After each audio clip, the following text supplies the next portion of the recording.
आपला परिवार कृषी परिवार चॅनलला सबस्क्राइब करा, बाजूचे बेल आयकॉन प्रेस करून ऑल नोटिफिकेशन ऑन करा। नमस्कार शेतकरी मित्रांनो, जेव्हा आपण आपल्या शेतामध्ये कोणत्याही पिकाची लागवड करतो आणि त्या पिकाची लागवड केल्यानंतर आपल्या त्या पिकामध्ये खूप काही फंगल डिसीजेस आढळून येतात। फॉर एक्झाम्पल लिप स्पॉट आहे, पावडर मिल्ड्यू आहे, डाउनी मिल्ड्यू आहे, anthracnose आहे, स्कॅब आहे, रस्ट आहे, स्मट आहे, त्याचबरोबर जे रूट रॉट आहे, स्टेम रॉट आहे, फ्रूट रॉट आहे, भरपूर सारे फंगल डिसीजेस आहेत जे की आपल्या पिकामध्ये आढळून येत असतात। आढळून आल्यानंतर आपल्याला एक प्रश्न पडतो की या फंगल डिसीजेसला 100% कंट्रोल करण्यासाठी असं बुरशीनाशक मार्केटमध्ये आहे का? तर शेतकरी मित्रांनो, या फंगल डिसीजेसला कंट्रोल करण्यासाठी मार्केटमध्ये असं बुरशीनाशक आहे आणि त्या बुरशीनाशकाचं नाव आहे रोको। तुम्ही नाव ऐकलं असेल। हे जे रोको बुरशीनाशक आहे, या रोको बुरशीनाशकामध्ये काय टेक्निकल कंटेंट आहे, कोणत्या पिकामध्ये वापर करता येतो, वापर करण्यासाठी काय डोस आहे, मार्केटमध्ये या बुरशीनाशकाची काय प्राइस आहे, त्याचबरोबर इतर इन्सेक्टिसाइड सोबत, इतर बुरशीनाशकासोबत, इतर वॉटर सोल्युबल फर्टिलायझर सोबत मिक्स करून आपण फवारणी घेऊ शकतो का, आणि हे बुरशीनाशक कोणत्या रोगाला नियंत्रित करत असतं, ते आज आपण A to Z माहिती बघणार, जे की तुम्हाला इतकी डिटेल्स माहिती आतापर्यंत कोणीही दिली नसेल। जर माहिती आवडली फक्त एक लाईक करा, कारण तुमची एक लाईक मला नेक्स्ट व्हिडिओ तयार करण्यासाठी मोटिवेट करत असते। तर शेतकरी मित्रांनो, रोको या बुरशीनाशकामध्ये जे टेक्निकल कंटेंट आहे ते आहे थिओफिनाइट मिथाइल 70% WP फॉर्म्युलेशनमध्ये। WP म्हणजे वेटेबल पावडर फॉर्म्युलेशनमध्ये, जे की एक पावडर आहे आणि 100% पाण्यामध्ये विरघळत असतं। हे जे पावडर आहे, तुम्ही या पावडरचा वापर 3 पद्धतीने करू शकता। एक म्हणजे फवारणीद्वारे, दुसरं म्हणजे बीज प्रक्रियाद्वारे आणि तिसरं म्हणजे ड्रेंचिंगद्वारे।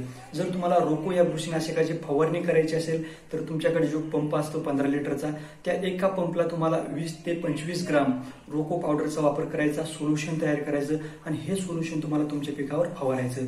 जर तुम्हाला बीज प्रक्रिया करायची असेल तर ज्यावेळेस तुम्हाला सोईंग करायची, पेरणी करायची, त्या अगोदर 15 ते 20 मिनिटांनी तुम्हाला रोको बुरशीनाशकाची बीज प्रक्रिया करायची। प्रति किलो बियाण्यास 2 ते 3 ग्राम, आणि बीज प्रक्रिया करूनच तुम्हाला जे बियाणे आहेत ते पेरायचे। जर तुम्ही बीज प्रक्रिया केली तर 100% तुमच्या पिकामध्ये येणारा मर, डॅम्पिंग ऑफ, हे जे रोग आहेत जमिनीद्वारे होणारे, या रोगाचं नियंत्रण चांगल्या रीतीने होत असतं। त्याचबरोबर रोको या बुरशीनाशकाचे तुम्ही ड्रेंचिंग देखील करू शकता। 150 लिटर पाणी घ्यायचं, 150 लिटर पाण्यामध्ये तुम्हाला 400 ते 500 ग्राम रोको बुरशीनाशक मिक्स करायचं। हे सोल्युशन तयार करून तुम्ही फवारणीद्वारे किंवा ड्रीपद्वारे तुम्ही जमिनीमध्ये ड्रेंचिंग करू शकता।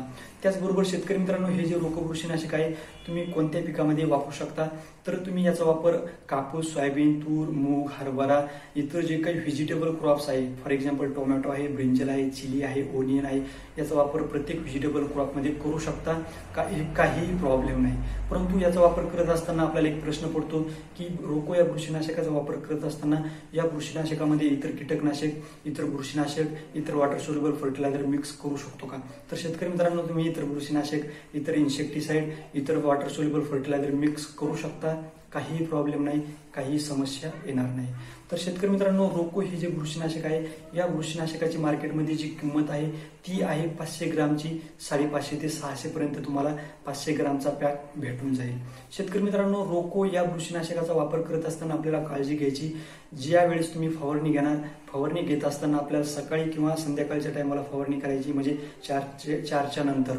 जर तुम्ही जास्त उन्हामध्ये फवारणी करतात तर तुम्हाला 100% रिझल्ट दिसणार नाहीये। त्याचबरोबर या बुरशीनाशकासोबत तुम्ही कोणतंही बुरशीनाशक मिक्स करू शकता, काही प्रॉब्लेम नाही। आणि तुम्हाला ज्यावेळेस या बुरशीनाशकाची फवारणी करायची त्यावेळेस तुम्हाला कोणत्याही रीतीने धूम्रपान म्हणजे तंबाखू वगैरे खाणं ते तुम्हाला करायचं नाही, कारण तुमच्या कॉन्टॅक्टमध्ये हे जे बुरशीनाशक आलेलं असतं हे तुमच्या पोटामध्ये जाऊ शकतं आणि याचा तुम्हाला पॉइझनिंग देखील होऊ शकते। शेतकरी मित्रांनो, व्हिडिओ आवडला नक्की लाईक करा, सबस्क्राईब करा, इतर शेतकऱ्यांना फॉरवर्ड करा। धन्यवाद। जय महाराष्ट्र।